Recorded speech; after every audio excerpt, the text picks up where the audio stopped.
জনাইছোঁ। এইটো অসমীয়া ভাষাত এই ধৰণৰ চেনেল আছে যদিও এতিয়ালৈকে মই গম নাপাওঁ, মই জনাত সেইটো এনেকুৱা চেনেল নাই। তো সেইবাবে এই চেনেলটো খুজিবলৈ লৈছোঁ। মোৰ ব্যক্তিগত যি অভিজ্ঞতা, সেই অভিজ্ঞতাই ইয়াত আধ্যাত্মিকতাৰ বিষয়ে কিছু কথা আপোনালোকক জনাবলৈ বুলি এই চেনেলটো খুলিছোঁ। কথা হৈছে আধ্যাত্মিকতা আৰু ধৰ্ম আমি যদিও একে বুলি ভাবোঁ, বস্তুখিনি একে নহয়।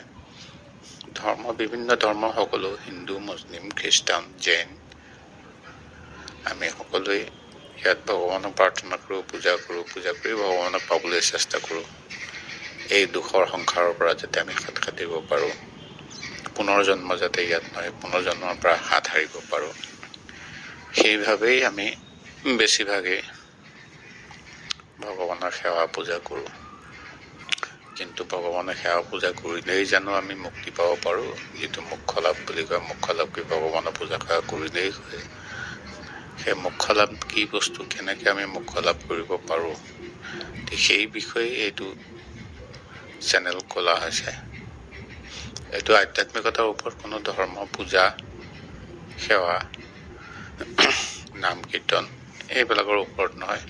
আধ্যাত্মিকতা সম্পূৰ্ণ যোগ সাধনাৰ চেনেল। যোগ সাধনা কৰিনো কেনেকৈ ভগৱানক পাব পাৰি? ভগৱাননো কি? পৰমাত্মা কি? আমি পৰমাত্মাক পালেনো ক'ত মিলি যাম? আমাৰ চেতনা, আমাৰ দেহৰ শক্তি আমি ক'ত মিলি যাব? ক'ত আনন্দ পাম? বৈকুণ্ঠক আমি কি বস্তু, কি কথা, ক'ত বৈকুণ্ঠ আছে? এই সমস্ত কথালৈ আমি এই চেনেলটোত ভৱিষ্যতলৈ আলোচনা কৰিম। সদ্যহতে আজি প্ৰথম এটা কথাই ইয়াত ক'ব খুজিছোঁ যে সেইটো হৈছে আধ্যাত্মিকতাৰ প্ৰথম কথা হৈছে কুণ্ডলিনী শক্তি, অৰ্থাৎ এনাৰ্জি। আমি আত্মা বুলি কওঁ, আত্মা, পৰমাত্মা এই সকলোৱে শক্তি। শ্ৰীমদ ভাগৱত গীতাতো এই কথাই কৈছে, আত্মা এই শক্তি, অৰ্থাৎ আত্মা এটা energy. Energy means biomagnetic energy.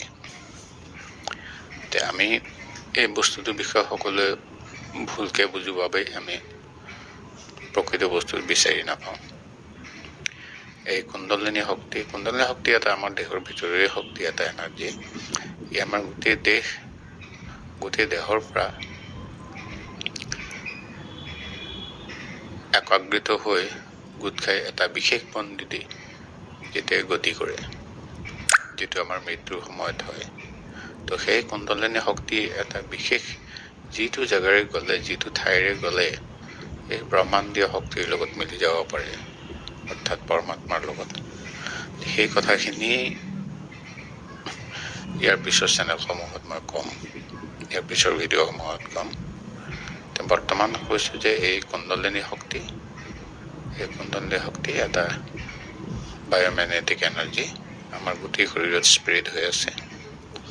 এই শৰীৰৰ পৰা গোটেইখিনি একত্ৰিত হৈ এটা বিশেষ চেনেলৰ মাজেদি এই যদি আমাৰ ব্ৰেইনৰ চেৰিব্ৰামৰ মাজেদি গুচি যায় এটা জেট ফ'ৰ্চ হিচাপে, তেতিয়াহ'লে সেই জেট ফ'ৰ্চেই গৈ এটা সময়ত ইউনিভাৰ্চৰ চেণ্ট্ৰেল ৰিভলভিং পইণ্টত মিলি যাবগৈ। সেইটোৱে হৈছে মুখ্য লাভ কৰা বা মুক্তি। তো এই সম্পূৰ্ণ এইখিনি হৈছে বিজ্ঞান, কোনো অলৌকিকতা নহয়। এইটো বিজ্ঞান, অকাল চায়েন্স বুলি ক'ব পাৰে। বাৰু ইয়াত বৰ্তমান যে মডাৰ্ণ ফিজিক্সৰ কোৱাণ্টাম থিয়ৰী, সেই কোৱাণ্টাম থিয়ৰী সম্পূৰ্ণ আছে। সেইটো পূৰ্ব যুগত ঋষিমুনিসকলে গম পাইছিলে। গৌতম বুদ্ধও সেই কথাই কৈছিলে, আমাৰ শ্ৰীমদ ভাগৱত গীতাতো সেই কথাই আছে। কিন্তু আমাৰ বুজাত ভুল হোৱাৰ বাবে আমি বিভিন্ন উপায়েৰে হৰি নাম কীৰ্তন পূজাৰে পাবলৈ চেষ্টা কৰোঁ, কিন্তু আধ্যাত্মিকতাৰ ৰাস্তাত আমি বেছিভাগে নাযাওঁ।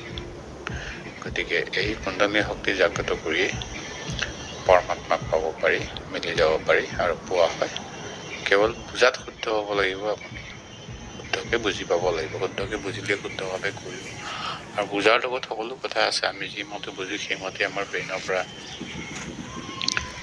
ইম্পালছ ৰিলিজ হয়। সেই ইম্পালছেই হৈছে আমাৰ থট পেটাৰ্ণ।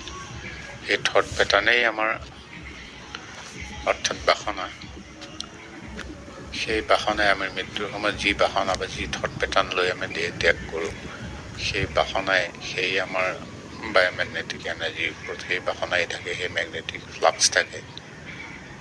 সেয়ে গতি কৰে পিছৰ জন্মত সেইটো লৈয়ে আমাৰ এটা চৰিত্ৰ হয়, সেই চৰিত্ৰ লৈ আমি পুনৰ্জন্ম পাওঁ।